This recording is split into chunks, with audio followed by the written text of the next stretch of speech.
Hey, good morning from the office. I am your host, BKP. We are North Georgia's only live online morning show. We are the show that dares to make predictions. We are the show that makes sure when we do make a prediction and we're correct, we come back and tell you that. That's who we are. We are that show. Good morning. I'm your host, BKP. Amanda, look, here's the deal. You ready? I'm ready. You guys did an outstanding job, especially yourself. Now, Sam and Luther. Luther sat across the room yesterday in our debate and was the timekeeper. And I told Luther within the hour and a half, I better not even hear him breathe across the room. Outstanding, outstanding job. He did not. I didn't hear him once. Anyhow, you and Sam, Luther, the whole entire staff, you did a great job producing the debate, especially you. I went back yesterday and watched it. The audio, the adjustments that you did, the way the cameras were focused on the candidates.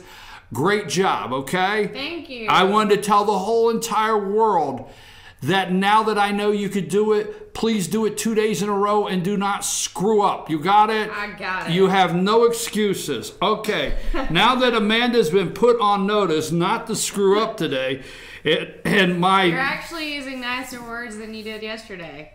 What? You're using nicer words than you did yesterday. We won't go into those words. Yesterday morning, when you came into the office, I said, good morning, try not to screw up today. You said, yeah. We'll go with that. We'll go with that. You understand? Anyhow, I just wanted to say that staff did a great job yesterday between producing our Mickey Cummings and Matt Gertler debate in the 8th Georgia House seat, 8th District. We'll talk about that a little later. There was one question that Gertler answered all the questions. He just did. But if you're out there, stay with me today, because later today I'm going to tell you the one question he really did not answer I was looking for. Okay? And not whether his no vote is right or wrong. That'll be up to you, the voters. But we're going to talk about it a little later. It's Georgia politics at its finest. I want to hear what you think. 706-889-9700. 706-889-9700. That is our phone number, and that's also our 24-hour, 7-day-a-week hotline there for news. If you see news in the North Georgia area, you can get in touch with us there. And also chief@fetchyournews.com. That's our email address. Today is Wednesday. I'm just double checking where I'm at in the work week. And you can follow us on Twitter @FetchYourNews, @FYNTV. And please subscribe to our YouTube channel. FYNTV, Fetch Your News YouTube channel. If you subscribe anytime we're doing a live broadcast, you will get a notification. Find us on Facebook. We will be doing some Facebook Live. If you find our page, Fetch Your News, or FYNTV has a Facebook page, both of them, we do Facebook Live, and you'll get a notification on that when we're doing little interviews throughout the area. Now, I do have a little announcement for my segment. I'm gonna Sam and Blair, they don't like to come behind the camera. But I do encourage everyone to call in or text for my segment today, so pay attention. What is your segment? It's a surprise. And Sam's involved? Sam, Blair, and you. And whoever's in the office. So Sam, Blair, We're going to make it a family ordeal. Okay, there's something to look forward to, folks. Okay, moving right along. I got to pull something up here because I was told last night I got to announce this great news in a minute. All right, folks, first of all, let's go through some very quick things, okay? Number one, the negative news networks, which would be CNN. Let's get this off the shelf immediately because we're going to get into Georgia governor's race. I'm going to step right into this Georgia governor's race, Republican primary side of it. in just a minute. But let's get off the shelf here with the MSNBC, CNN, the negative news networks, okay? They are gushing over the possibility that North Korea is announcing that they may pull out of the meeting, okay? Oh, they're gushing over it. I mean, their hate for this country, their hate for this president, their hate for you and I. If you are just going down the road today and you're not a big Donald Trump supporter, okay, you voted for him, you're not a big supporter, there's some things he does that you're not crazy about, but you're headed to work, you're making a good living, the family's happy, you're able to buy those athletic shoes that your kid needs to play the next sport, and the world's not that bad to you, you know, and you're not the biggest supporter.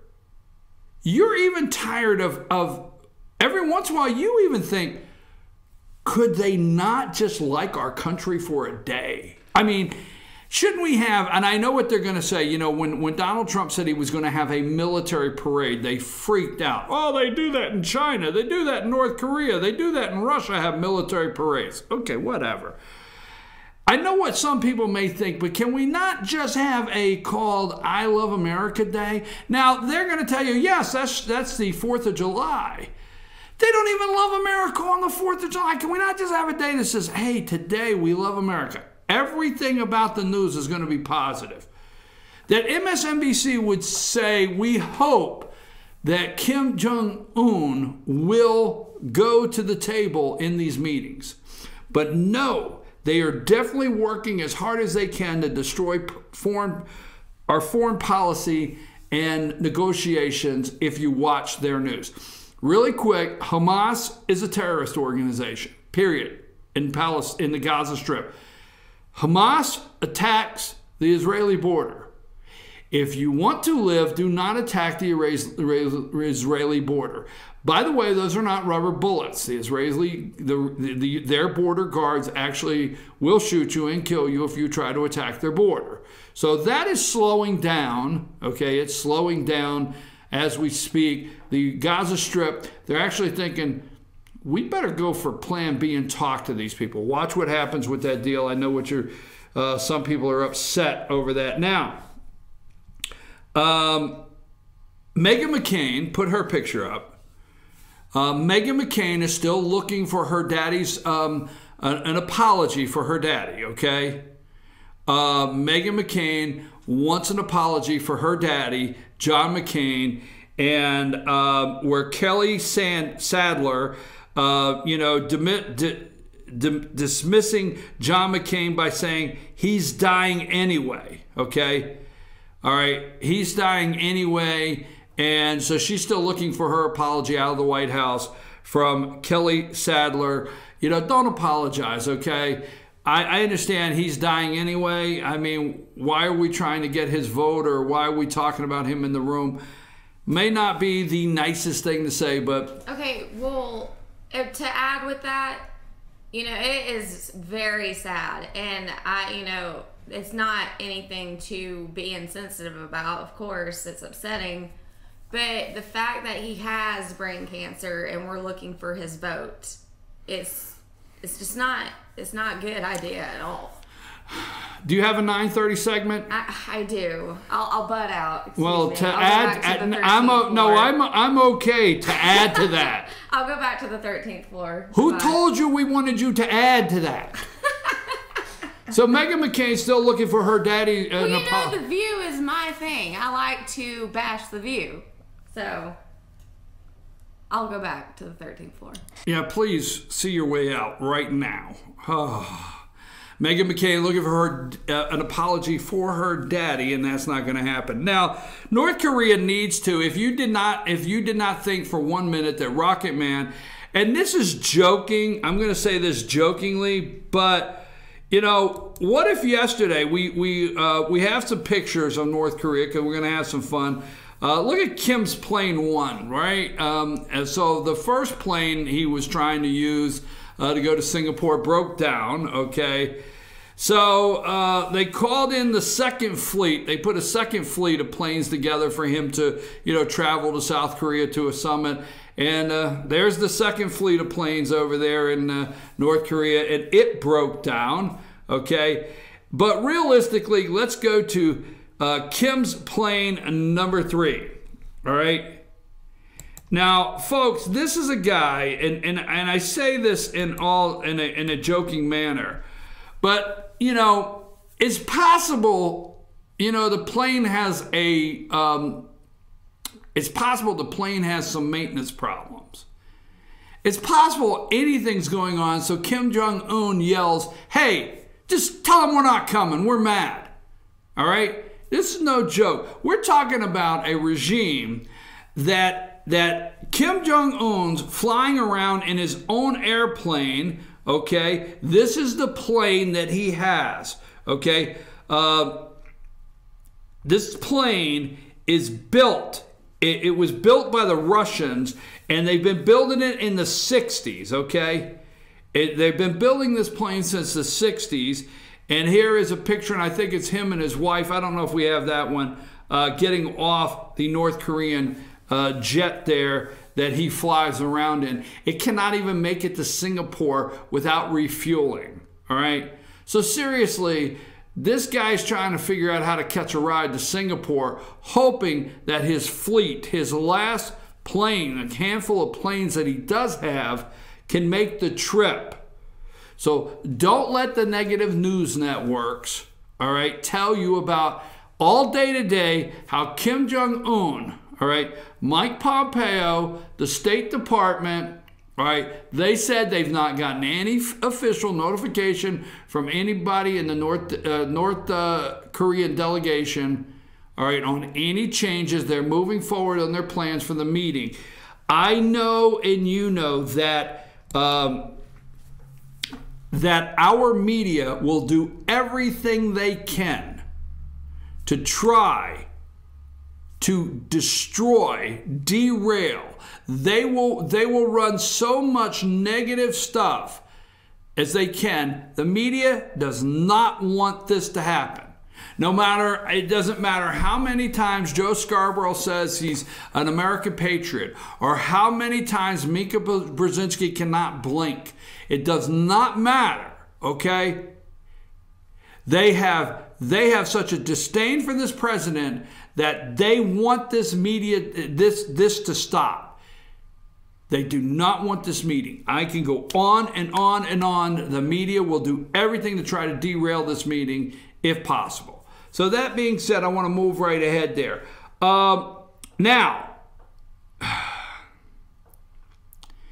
if you're paying attention to, let me give one more national note here before we go. Put up Lou and Bob, okay?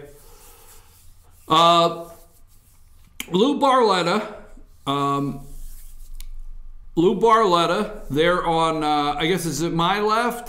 Is it my left? Yeah. No. Over here. No, you got it right. Yeah, but I'm using my right hand. I look into the monitor. I can't tell my left from right. It's reversed. Yeah, well, I don't know. I have to look down to see if my shoes are tied. Oh, gosh. Anyhow, Lou Barletta is now the official Republican after yesterday's primary election. He's now the official Republican candidate to run against Bob Casey Jr. there for senator in Pennsylvania. Okay, so Lou Barletta, I'm 100% behind this guy. Bob Casey Jr. and Pennsylvania, the media is going to stay away from it. They're not going to highlight this race. They're going to keep this race as quiet as can be because they do not want, okay, you talk about blue wave. They do not want Lou Barletta to flip PA and get rid of Bob Casey Jr. They do not. They're not putting this race up for grabs. They're not putting it up. Anybody checks it out. Pennsylvania is not being put up. Even reports said yesterday that although Lou won, it still looks like it's safely in the Democrats. Let me tell you something, the redistricting and what's happened in Pennsylvania and the Republican candidate for governor there, Pennsylvania has a big race this year. So I don't know where you're at. Some people do not have a big midterm. Georgia has a big midterm, but we do not have a senatorial race on our slate with governor. But Pennsylvania has governor. They have governor, They have the state houses, and they have actually congressional, and they have a lot of big this Senate race here. So Lou, we'll do anything we can to help support you, get the word out. We're down here in Georgia, but Lou Barletta will oppose Bob Casey Jr. One more thing. I'm trying to get this out of the way. I hate to put it like this. Let's get these out of the way so we can go into the Georgia. We're going to talk very strongly about the Georgia gubernatorial race here and get into Georgia politics. I got a lot of opinions today. Gina Haspel, let's put her up. She will be confirmed. Heidi Heidenkamp out in North or South Dakota, I forget where she's at. Senator Heidi Heidenkamp's on board now. Joe Donnelly in Indiana, these are Democrats, have come on board. Joe Manchin, what's his name down there in Florida? Bill Nelson, I think. I'm doing top of the head, all right? Bill Nelson is now on board. She will be. They are all facing re-election. All of these Democrat senatorial candidates are facing re-election in their states. And so they're all on board with this nomination of Gina Haspel. By the end of the day, we should have here our first female CIA director, Gina Haspel, today. Now, let's do one more. Now, folks, on the 18th, you still have, okay, let's put up Judge Amy Brenham Jackson, okay? Let's put that up. And, okay, I want to be clear on something.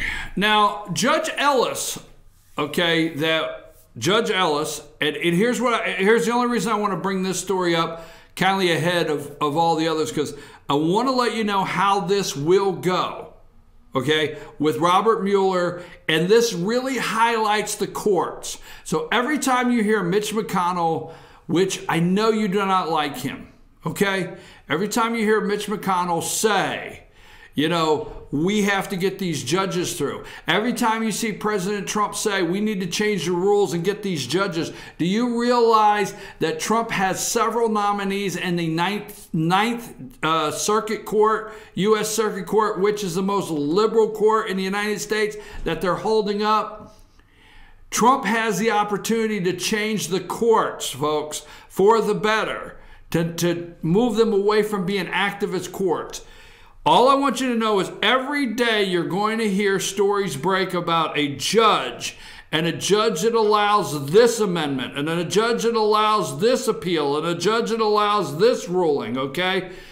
And you're going to have to go back and look at these judges. Now, Judge Ellis said, come on, man, get real. Come on, man. You just want to impeach the president. Come on, man. You just want to go back into Paul Manafort. Come on, man. I want to see Rod Rosenstein's actual, that is the assistant assistant Attorney General of the United States.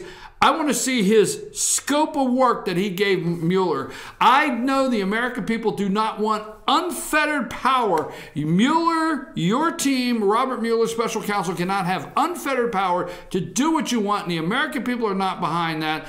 I want to see your scope of work, okay?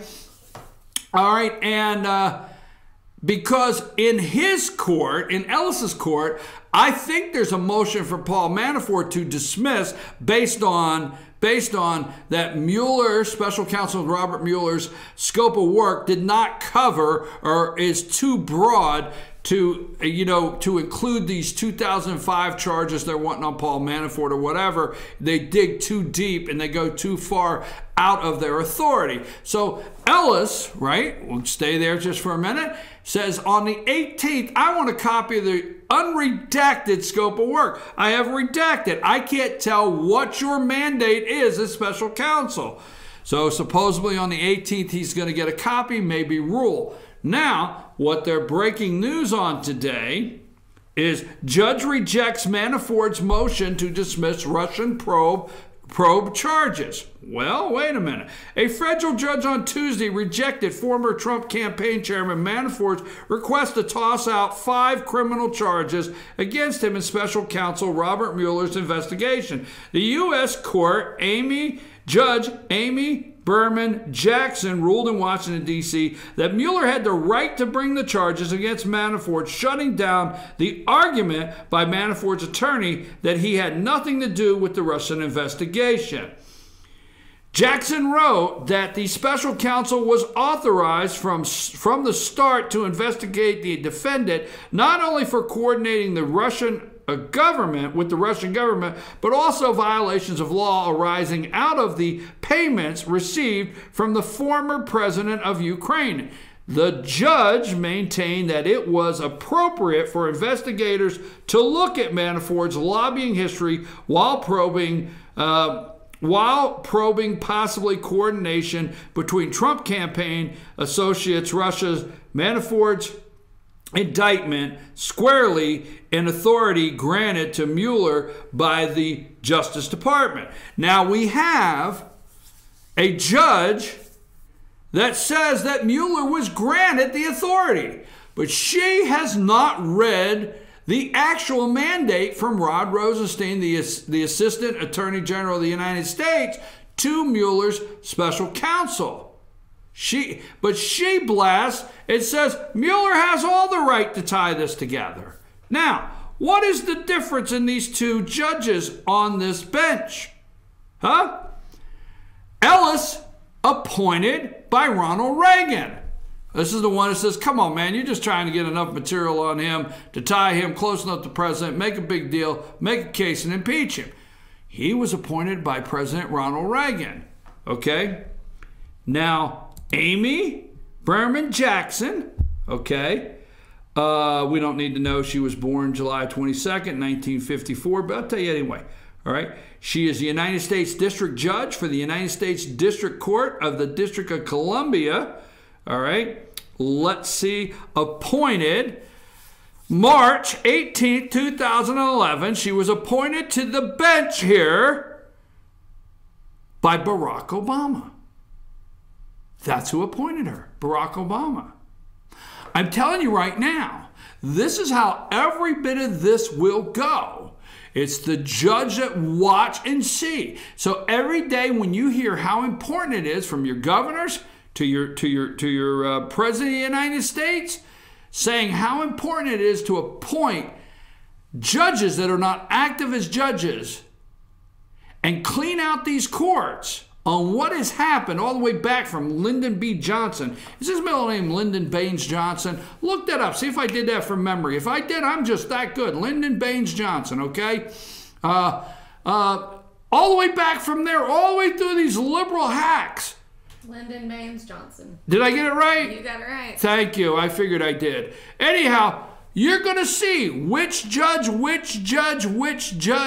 was appointed by who? This judge that is breaking news that Manafort is to face trial, Barack Obama. Okay, that was the other one I wanted to do. I don't know, was that worth my time? I mean, that's one time I wouldn't mind hearing from you. Well,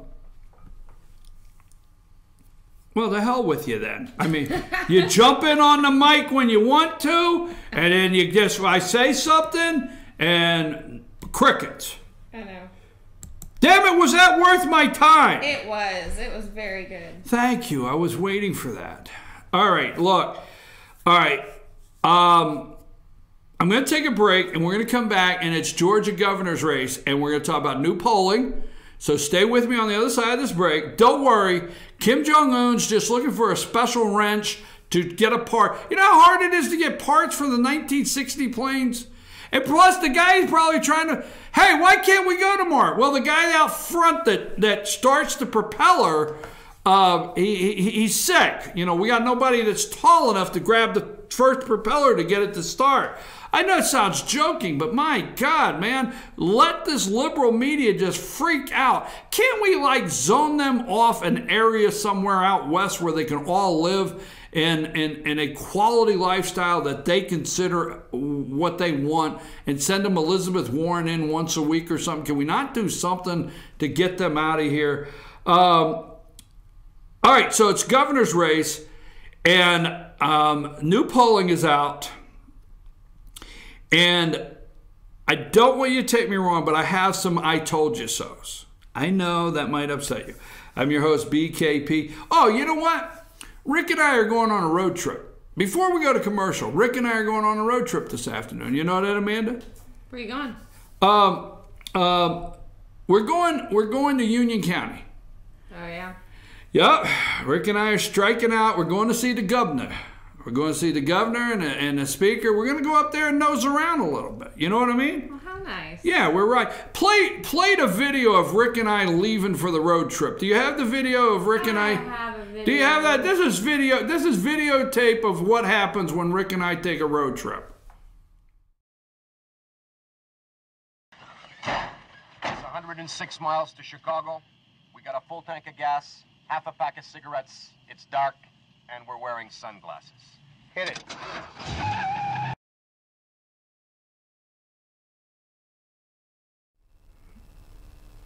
That's what it's like when Rick and I hit the road and take a road trip. So Rick and I are going on the road this afternoon. We have a work day in front of us. I'm your host, BKP. Stay with us. Governor of Georgia, who will it be? And what do these new polls show? And what have we been telling you all along? Right after these messages. Take us a break.